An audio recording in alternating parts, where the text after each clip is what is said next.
Cincinnati tonight is on a growing list of cities across the U.S. to change its hiring practices. During the application process, the city will no longer ask prospective employees if they've been convicted of a felony. Jay Warren has new information tonight on these policy changes. Jay? That's right, Carol. In the application process, it's not to say that the question won't come up, but the City Council voted unanimously to allow qualified candidates to get further along in the hiring process and then allow hiring managers to do background checks.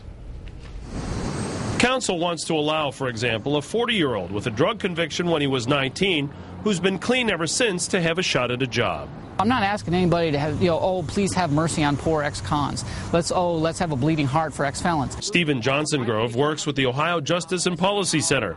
He championed the cause before council. After the interview is done, they can then do that criminal background check. So that's really significant, that delay, because it allows people to be considered as human beings, as full people.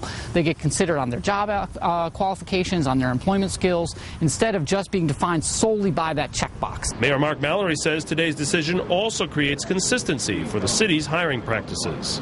It means that we have a policy in place at the city of Cincinnati that is very clear, not just to felons in the general public, but also clear to the administration itself. There's been a misconception for a number of years that the city does not hire felons, that we had a blanket policy. That's not true.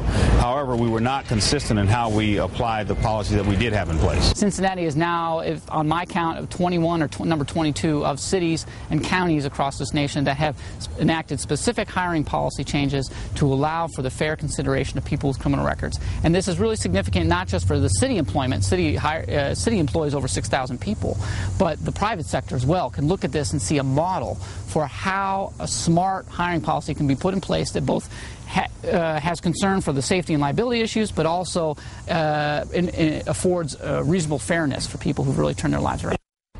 And with today's vote, and once again it was unanimous, the policy is enacted immediately. Carol? All right.